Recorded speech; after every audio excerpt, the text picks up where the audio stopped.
जय हिंद साथियों, स्वागत है आपका इस YouTube चैनल परफेक्ट प्रैक्टिस पर। तो आज के इस वीडियो में हम जो है देखेंगे आरआरबी ग्रुप डी का जो साइंस है इसका जो है प्रीवियस ईयर क्वेश्चन का हम आज लोग डिस्कशन करेंगे।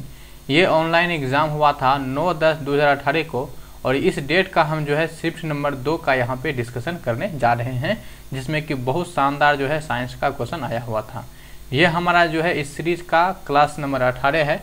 इसके पहले यदि आप सारा देखना चाहते हैं तो प्ले लिस्ट बना होगा, वहां से आप जाके आसानी से देख सकते हैं। यदि आप दोस्तों यहाँ पे चैनल पे नए हैं तो सब्सक्राइब करके जो है इसको बेल आइकन ऑन कर दीजिएगा और साथ ही वीडियो को जो है लाइक कर दीजिएगा और कमेंट करके आप अपना हमें फीडबैक बता सकते हैं। इस वीडियो को जितना हो सके दोस्तों के साथ शेयर कीजिए, ठीक है। तो चलिए हम जो सीधा क्वेश्चन से शुरू करते हैं। क्वेश्चन हमारे पास आ चुका है स्क्रीन पर कि निम्नलिखित में से कौन सा अवलोकन हमें यह निर्धारित करने में मदद करता है कि रासायनिक अभिक्रिया हुई है या नहीं हुई है। ठीक है, तो रासायनिक अभिक्रिया को पहचानना है कौन हुई है या नहीं हुई है। जैसे कि रंग बदलना, तो रंग बदलना भी क्या है, रासायनिक परिवर्तन को दर्शाता है, यानी कि रासायनिक अभिक्रिया को दर्शाता है।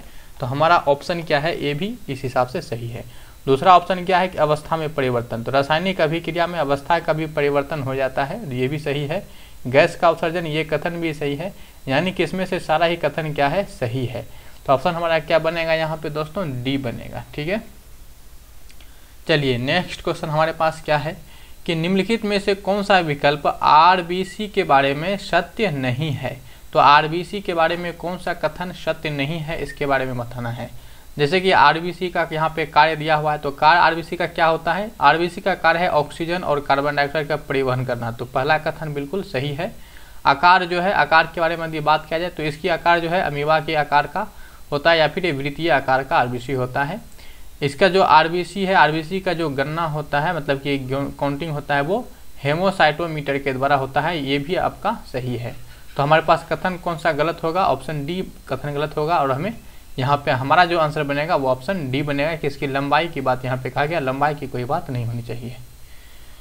चलिए नेक्स्ट क्वेश्चन क्या है कि वृत्त बोले विच of the two physical quantities have a same unit, यानी कि इसमें से जो है कौन सी भौतिक राशि का जो है समान मात्रक होता है। ठीक है, मात्रक किसका समान है वो होता है। जैसे फोर्स का क्या होता है दोस्तों, न्यूटन होता है। मोमेंटम से संवेग को आपको पता है, तो फोर्स और संवेग दोनों ही क्या है, अलग है। फोर्स और थ्रस्ट, थ्रस्ट क्या होता है, जिसको हम उत्क्षेप बल कहते हैं, उत्क्षेप बल। तो ये भी क्या है, थ्रस्ट और फोर्स, ये भी क्या एक प्रकार का बल ही होता है। ठीक है, तीसरा हमारे पास क्या है, आपका फोर्स है और वेट है। वेट तो हो गया आपका, अलग हो गया। प्रेशर और फोर्स, तो ये सभी क्या है, अलग है। ऑप्शन हमारा क्या बनेगा, सी बनेगा, बी बनेगा, क्योंकि बल का भी मात्रक क्या होता है, न्यूटन होता है। और थ्रस्ट जो कि एक प्रकार का बल है, इसका भी मात्रक क्या होगा, न्यूटन ही होगा। थ्रस्ट का मतलब क्या होता है, उत्क्षेप बल। ठीक है, नेक्स्ट क्वेश्चन की तरफ देखते हैं। एक्टिनियम की परमाणु संख्या क्या है। तो एक्टिनियम की परमाणु संख्या जो है दोस्तों वो 89 होता है। इसको जरा पे आप यहाँ पे जो है ना पीरियोडिक टेबल में जरा समझिए। यहाँ पे जो आप पीरियोडिक टेबल देख रहे हैं, जो एक्टिनियम यहाँ पे आप आ जाइए, नीचा में आ जाइए। ठीक है, यहाँ पे आपको मिलेगा एक्टिनियम 89। ठीक है, इसी ग्रुप के आगे से लेके, यानी कि यहाँ से जो आपका थोरियम से स्टार्ट होता है 90 से लेके 103 तक जो तत्व है, एलिमेंट का जो ग्रुप है, उसको हम एक्टिनोइड कहते हैं। ध्यान रखिएगा दोस्तों, जो एक्टिनोइड में होता है वो एक्टिनियम नहीं आता है, एक्टिनियम नहीं आता है, हम आपको कई बार बता चुके हैं। यानी यदि आपसे पूछ ले कि एक्टिनियम क्या, तो परमाणु संख्या पूछा है, लेकिन यदि आपसे ब्लॉक पूछ ले कौन सा ब्लॉक में आता है, तो एक्टिनियम जो है दोस्तों वो डी ब्लॉक में आ जाएगा। ठीक है, बाकी 90 से लेके 103 तक किस में आएगा, ये एफ ब्लॉक में आएगा, ध्यान रखिएगा। और यहाँ पे लेथेनियम का भी परमाणु संख्या पूछा जाता है, तो 57 रखिएगा इसके साथ याद। जबकि लेथेनाइड कहाँ से होता है, तो 58 से लेके 71 तक को हम लेथेनाइड कहते हैं और 90 से लेके 103 तक को हम एक्टिनाइड ग्रुप कहते हैं। चलिए नेक्स्ट क्वेश्चन हमारे सामने है कि a ray of light passing through the dash of a lens will emerge without any deviation. तो यानी कि यहाँ पे कहना बता रहा है कि रे का मतलब क्या होता है, किरण। जब प्रकाश किरण जो है पास होता है लेंस से, तो वो लेंस की कौन से हिस्से से पास होता है कि बिना डाइवर्शन का, यानी कि बिना मुड़े जो है वो क्या करता है, पास कर जाता है। तो दोस्तों उसको हम क्या कहते हैं, ऑप्टिकल सेंटर कहते हैं। आप यहाँ पे जरा फिगर में समझने का इसको कोशिश कीजिए। ये जो आप देख रहे हैं ये हमारा जो है उत्तल लेंस है। तो यहाँ से यदि इसके सेंटर से यदि होके जो है किरण पास करे सेंटर से होके पास करे तो वो सीधा बिना विचलित हुए क्या होती है, सीधा निकल जाती है। ठीक है, बिना क्या होता है, बिना किसी डाइवर्शन का, बिना किसी विक्षेप का, बिना मुड़े सीधा ही निकल जाती है। लेकिन कब, जब ये ना ये सेंटर से जाती है, जिसको हिंदी में हम प्रकाशीय केंद्र कहते हैं और इंग्लिश में ऑप्टिकल सेंटर कहते हैं, प्रकाशीय सेंटर। ठीक है, तो यहाँ देखिए आपको पता है दोस्तों, लेंस जो होता है वो दो प्रकार का हो गया। ऊपर वाला ये जो लेंस है ये अवतल लेंस है और नीचे वाला उत्तल लेंस है। अवतल लेंस हो या उत्तल लेंस, कोई भी लेंस हो यदि उसके प्रकाशीय केंद्र से होके आप प्रकाश को गुजार रहे हो तो वो जो है बिना मुड़े सीधा निकल जाएगी। अवतल लेंस का प्रयोग जो है दोस्तों हम क्या करते हैं, जो निकट दृष्टि दोष होता है उसमें किया जाता है, जबकि जो आपका होता है उत्तल लेंस का प्रयोग वो दूर दृष्टि दोष के उपचार के लिए इसका प्रयोग किया जाता है। चलिए नेक्स्ट क्वेश्चन को देखते हैं। इंग्लिश को देख के घबराना नहीं है, क्योंकि हम तो यहाँ हिंदी में ही बताने वाले हैं। यहाँ पे किताब में ही जो है इंग्लिश में क्वेश्चन दिया हुआ था, कुछ ही क्वेश्चन इंग्लिश में दिया हुआ है, इसीलिए यहाँ पे हमको करना है। Which type of reproduction can bring greater diversity, यानी कि जो जनन की प्रक्रिया है, कौन किस प्रकार का जनन में जो होता है हमें वो अधिक क्या देखने को मिलता है, जो विविधता होता है, विविधता अधिक आपको देखने के लिए मिलता है। तो वो कौन सी होता है, तो जो लैंगिक, देखिए जनन जो होता है वो दो तरह का होता है, एक होता है लैंगिक जनन और एक होता है अलैंगिक जनन। तो जो आपका लैंगिक जनन होता है उसमें आपको क्या मिलेगा, अधिक विविधता देखने को मिलेगा। ठीक है, किसमें, लैंगिक जनन में। लैंगिक जनन को हम क्या कहते हैं, सेक्सुअल रिप्रोडक्शन। तो ऑप्शन हमारा क्या बनेगा, यहाँ डी बनेगा। और लैंगिक जनन में क्या होता है, इसमें विविधता वाला कोई बात नहीं होता है, बल्कि जो जैसा जनक होता है सेम टू सेम वैसा ही इसकी जो होता है ना, जीव उत्पन्न इससे होता है। ध्यान रखिएगा दोस्तों अलैंगिक जनन के बारे में कुछ चीज़ें, इसमें कई प्रकार का होता है, जैसे कि आपका विखंडन हो गया। विखंडन जैसे कि ईस्ट में और अमीबा में विखंडन होता है, और बहुखंडन होता है। यदि आपसे पूछा जाए तो प्लाज्मोडियम में भी जो है अलैंगिक विधि से होता है, और प्लाज्मोडियम में किस प्रकार का खंडन होता है, तो बहुखंडन होता है। सिर्फ यदि खंडन पूछ ले तो स्पाइरो वगैरह में खंडन हो जाएगा। खंडन दरअसल है क्या कि खंडन जो होता है वो मूल रूप से जो पुनर्जनन का ही एक क्या है, रूप है। अब पुनर्जनन मुख्य रूप से किसमें होता है, प्लेन एरिया में होता है। और मुकुल एक होता है, मुकुल, ठीक है, बडिंग जिसको बोलते हैं, इसके ऊपर भी क्वेश्चन आएगा। मुकुल किसमें होता है, तो ईस्ट और हाइड्रा में आपको क्या मिलेगा, मुकुल देखने को मिलेगा। ठीक है, ध्यान रखिएगा, इसके ऊपर क्वेश्चन जो है पूछा गया है, तो इस पॉइंट को जितना है उसको आप एकदम ध्यान रखिए।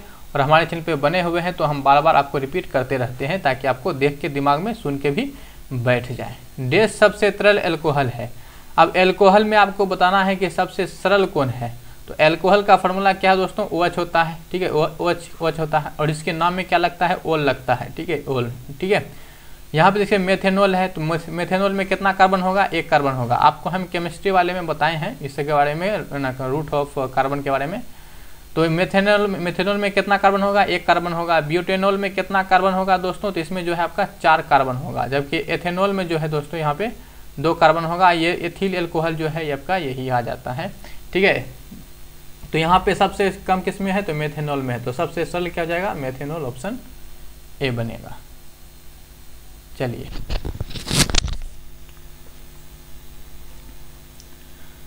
क्वेश्चन क्या है कि which of the following statement is not true for an alkali.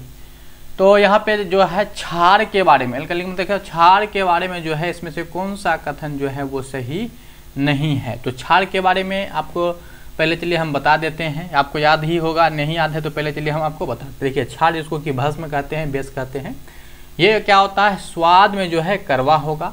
स्वाद में क्या होगा, कड़वा होगा। छूने पर जो है ये साबुन के जैसा, आपको छूने पर साबुन के जैसा एहसास होगा। और ये लाल लिटमस को जो है ये नीला करता है, ये नीला करता है। और ये विद्युत का जो है इसका जलीय विलयन सुचालक होता है।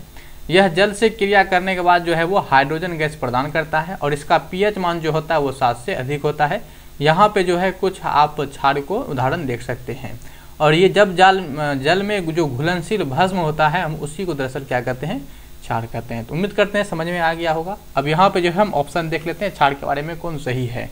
बिटर टू टेस्ट, ठीक है, स्वाद में कड़वा होगा, बिल्कुल ही सही है। शोपी टू टच, यानी कि छूने पर जो है साबुन के जैसा टच होगा, बिल्कुल सही है ना। श्योर टू टेस्ट, यानी कि खट्टा, स्वाद में खट्टा होता है, नहीं, तो ये खट्टा नहीं होता है। तो ऑप्शन ये क्या है, कथन गलत है। तो हमारे पास यही जो है हमारा आंसर जो बनेगा वो यही गलत वाला ऑप्शन बनेगा। ठीक है, खट्टा जो होता है, जो एसिड होता है, अम्ल होता है, वही क्या होता है, स्वाद में खट्टे होते हैं, जिसके पीएच मान जो होता है वो 7 से कम होता है। आपको कमेंट करके बताना है कि pH मान 7 किस चीज़ का होता है। यदि किसी भी का pH मान है तो वो कौन सा चीज़ होगा, और pH स्केल किसने दिया था ये भी आपको बताना है, ठीक है। चलिए, इसको तो हो ही गया था। ये क्वेश्चन हमारे पास क्या है कि निम्नलिखित में से कौन सा एक विषम यौगिक है। तो विषम यौगिक यानी कि यहाँ पे 3 समान है, समान ग्रुप का होगा, एक क्या होगा, अलग होगा। जैसे कि आप इसमें देखिए मीथेन N आ गया, एथीन इन आ गया, इसमें N प्रोपेन। तो इस तीनों में जो है आपका ये जो है ना, मीथेन, इथेन, प्रोपेन, सब में क्या है, N है। आपको सब में क्या मिलेगा, N मिलेगा। जबकि ये जो है इथेन, इसमें इन है। तो हमारे विषम कौन हो गया, हमारा ऑप्शन बी इसका है ना, ये हो गया, ठीक है। यहाँ पे जो है आपका एथीन का फार्मूला देख सकते हैं, C2H4। यहाँ इसके जो है संरचना सूत्र को देख सकते हैं। चलिए नेक्स्ट क्वेश्चन देखते हैं कि क्वेश्चन देखिए, इंग्लिश से नहीं घबराना है, हम तो हिंदी में आपको ही बताएंगे। विच of the following is kingdom that contains unicellular organs with है प्रोकैरियोटिक सेल ऑर्गेनाइजेशन, ठीक है। तो प्रोकैरियोटिक होना चाहिए ना, हैविंग नो न्यूक्लियर मेम्ब्रेन, जिसके पास जो है न्यूक्लियर मेम्ब्रेन भी नहीं होगा, ठीक है। सच एज बैक्टीरिया, जैसे ना एक बैक्टीरिया की तरह, उसको क्या कहेंगे, मतलब किस ग्रुप में उसको रखा जाता है ना, कौन सा किंगडम में जो है इसको रखेंगे, जो कि ना यूनिसेलर है, ठीक है। यूनिसेलर मतलब एक कोशिकीय है, और प्रोकैरियोटिक ऑर्गेन उसके पास है, उसके पास कोई भी जो है न्यूक्लियर जो है मेम्ब्रेन नहीं है। तो उसको किसके अंतर्गत रखते हैं, तो उसको जो है दोस्तों मोनेरा के अंतर्गत रखा जाता है। किसके अंतर्गत, मोनेरा के अंतर्गत, ठीक है। अब देखिए वर्गीकरण से 2-3 चीजें ध्यान रखिएगा। सबसे पहले वर्गीकरण का प्रयास जो है अरस्तु के द्वारा किया गया, इसीलिए अरस्तु को जो है वर्गीकरण का जनक कहते हैं। और आधुनिक जो है कार्ल लिनियस ने जो है ये जो पद्धति दिया था, द्विकरण पद्धति, तो इसीलिए जो है इसको जो है कार्ल लिनियस को जो आधुनिक वर्गीकरण का जनक कहा जाता है। और R.H. व्हिटेकर ने जो है इन्होंने पंच जगत का वर्गीकरण पेश किया गया था इसके द्वारा। पंच जगत कौन कौन सा, तो जीवों का वर्गीकरण जो है वो प्रोकैरियोटिक यानी कि मोनेरा, एक हो गया आपका मोनेरा, प्रोटिस्टा, और उसके बाद आपका हो गया एनिमेलिया, फंजाई और प्लांटी। ये जो है 5 वर्गीकरण किया गया इस तरह से, ठीक है। तो ये जो घिरा हुआ है तो ये हमारा 5 जगत वर्गीकरण के बारे में बताता है। चलिए, पृथ्वी की भूमध्य रेखा पर किसी पिंड के भार की तुलना में ध्रुवों पर पिंड का भार क्या होगा। देखिए यहाँ पे क्या पूछा गया है कि भूमध्य रेखा पर भार की तुलना में ध्रुव पर क्या होगा। देखिए ध्रुव पे क्या होता है, भार जो होता है वो अधिक होगा किसकी तुलना में, भूमध्य रेखा की तुलना में। तो यहाँ ऑप्शन हमारा क्या कर रहा है, पहला कि ध्रुवों पर पिंड का भार जो है भूमध्य रेखा पर अपने भार से अधिक होगा। तो पहला ऑप्शन ही हमारा यहाँ क्या बन रहा है, सही बन रहा है। तो ऑप्शन ए हमारा हो जाएगा। यहाँ पे जो है आप पिक्चर में यहाँ पे देखिए इस तरह से कि आपसे कई बार यहाँ पूछा जा सकता है कि जो ये आपका है ये पृथ्वी है। हालांकि पृथ्वी पूरी तरह से क्या है, गोल नहीं है, आप भी जानते हैं, ठीक है, पूरी तरह से ये गोल नहीं है। तो ऊपर वाला ये आपका क्या कहलाता है, ये आपका ध्रुव कहलाता है। ऊपर और नीचे जो है ये आपका ध्रुव कहलाता है। जो ऊपर वाला भाग को हम नॉर्थ पोल बोलते हैं और नीचे वाले को साउथ पोल। पोल का मतलब ध्रुव होता है। और ये जो है आपका क्या हो गया, ये आपका भूमध्य रेखा हो गया, बीच वाला लाइन, ठीक है। अब यहाँ पे जो है थोड़ा सा गुरुत्व त्वरण के बारे में जान लीजिए। गुरुत्व त्वरण जिसका कि मात्रक क्या होता है, मीटर पर सेकेंड स्क्वायर जो होता है इसका मात्रक होता है। और इसकी वैल्यू जो होता है वो 9.8 मीटर पर सेकेंड स्क्वायर होता है, ठीक है, 9.8। और कैलकुलेट में तो हम 10 भी यूज़ कर लेते हैं, लेकिन ये आपको 9.8 याद रखना है। और जैसे जैसे आप पृथ्वी की सतह से ऊपर जाओ या फिर नीचे जाइएगा, कहीं भी जाइएगा, जी का मान क्या होगा, घटेगा। तो जी का मान बात आता है कि अधिकतम यानी महत्तम कहाँ पे होता है, मैक्सिमम। तो ध्रुव पर ही जी का मान क्या होता है, अधिकतम होता है। और जी का मान न्यूनतम कहाँ होता है, तो जो विषुवत रेखा है, विषुवत रेखा यानी कि भूमध्य रेखा जो है उसी पे आपका जो जी का मान है वो न्यूनतम होता है। और पृथ्वी के घूर्णन गति पे क्या ये निर्भर करता है, बिल्कुल निर्भर करता है। यदि पृथ्वी की घूर्णन गति को आप बढ़ाइएगा तो जी का मान जो है आपका घटेगा, जबकि पृथ्वी की घूर्णन गति को रोकिएगा तो जी का मान बढ़ेगा। यदि पृथ्वी की घूर्णन गति को आप जो है अभी जितना गति है उससे जो है 17 गुना अधिक जो है यदि पृथ्वी घूमना शुरू कर दे तो जी का वैल्यू जो है उस स्थिति में आपका क्या हो जाएगा, 0 के बराबर हो जाएगा, ठीक है। चलिए नेक्स्ट देखते हैं। किसी वस्तु पर किया गया कार्य निम्नलिखित में से किस पर निर्भर नहीं करता है।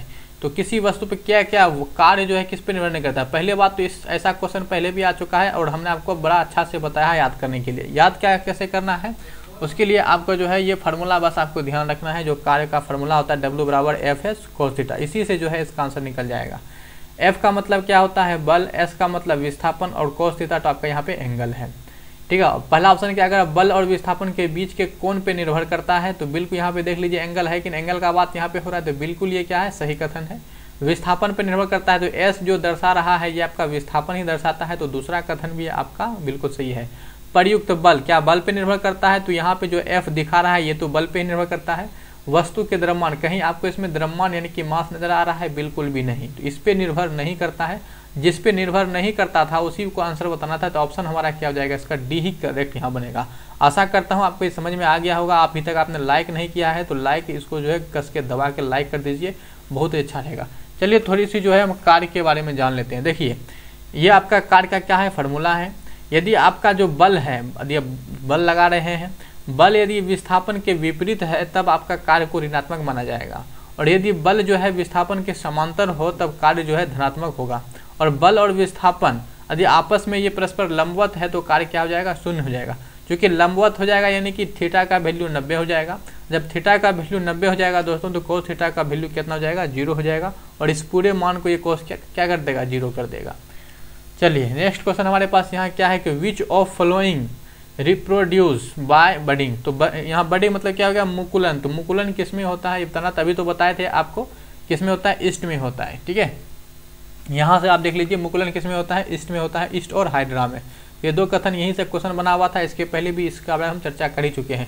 बहुखंडन पूछ दे तो प्लाज्मोडियम में हो जाएगा, और पुनर्जनन पूछ दे तो जो प्लेनेरिया है उसमें हो जाएगा। बहुत ध्यान रखिएगा, ऐसे क्वेश्चन बनते हैं। हम यहाँ जितना डिस्कशन करते हैं सबके ऊपर क्वेश्चन बनता है, इसीलिए उस सबको जो है अच्छा से हम सेपरेट करके आपको बताते हैं, ताकि ज़्यादा कम समय में बहुत ज़्यादा से ज़्यादा आपका अच्छा से रिवाइज हो पाए। यदि आप हमारे चैनल पर बने रहिएगा तो आपको याद करने का जरूरी नहीं पड़ेगा, बल्कि उस चीज़ आपके पास सामने जो है बार बार दोहराएगा, और आपको पता चल जाएगा कि हाँ कहाँ से किस टॉपिक से क्वेश्चन ज़्यादा आ रहा है। बैट्स डिटेक्ट द ऑब्स्टेक्सलेस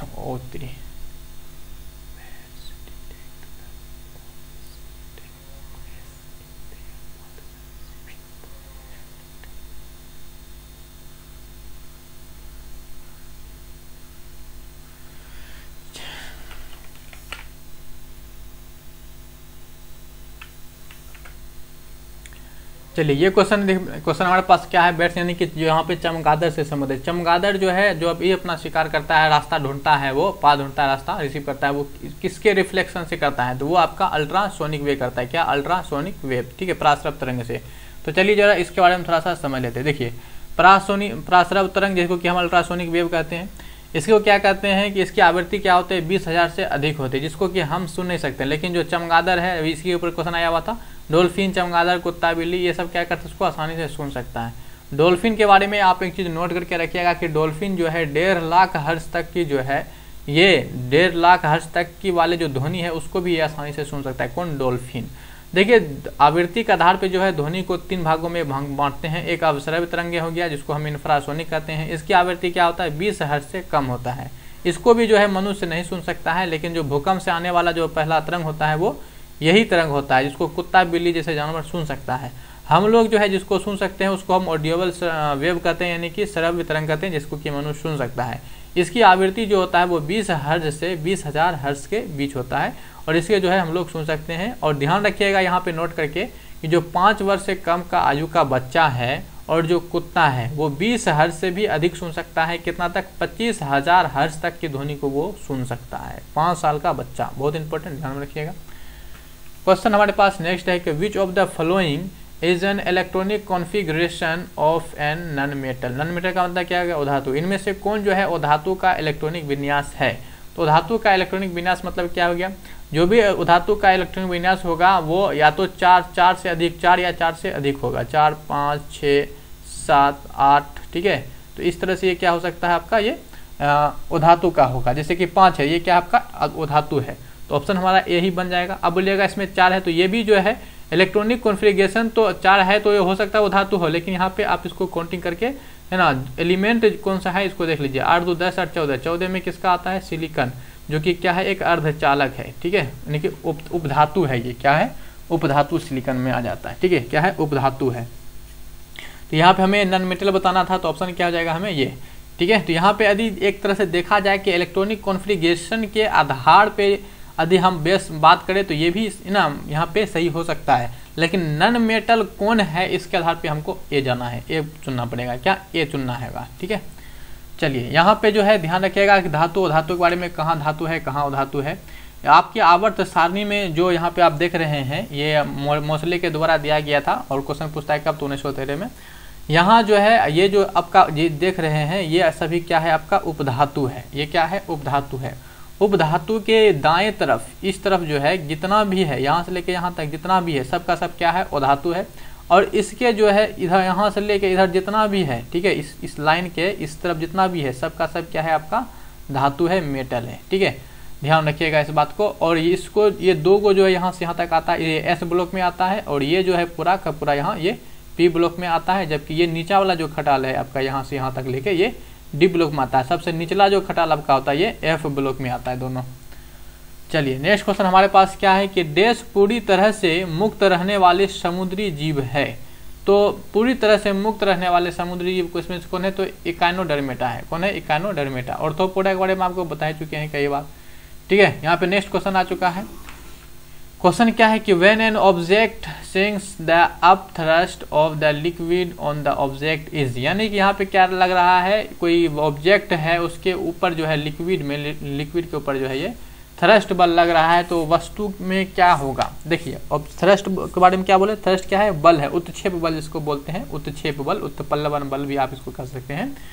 जब आपको पता है जब कोई वस्तु पानी में जाता है तो उसके ऊपर जो थ्रस्ट बल जब लगता है तो वो क्या करता है, वस्तु की जो भार वेट होता है वो कम हो जाता है। तो less than the weight of object, वस्तु का जो वेट होगा वो क्या हो जाएगा, कम हो जाएगा। तो इस तरह दोस्तों हमने जो है आज का ये सेट कवर किया है। आशा करता हूँ आपको अच्छा लगा होगा। अभी तक आपने लाइक नहीं किया है तो लाइक जरूर कर दीजिएगा। कमेंट करके आप अपना हमें फीडबैक बता सकते हैं। इस वीडियो को ज़्यादा से ज़्यादा लोगों तक शेयर करें। और अभी तक आपने चैनल को सब्सक्राइब नहीं किया, सब्सक्राइब करके जो है बेल आइकन को ऑन कर लीजिए। आशा करता हूँ आपको वीडियो अच्छा लगा होगा, आपने बहुत चीज़ सीखा होगा, आपका रिवाइज बेहतर हुआ होगा। इसी तरह से बने रहिए आप हमारे चैनल पर। हम मिलेंगे बहुत जल्द नेक्स्ट वीडियो में। तब तक के लिए जय हिंद।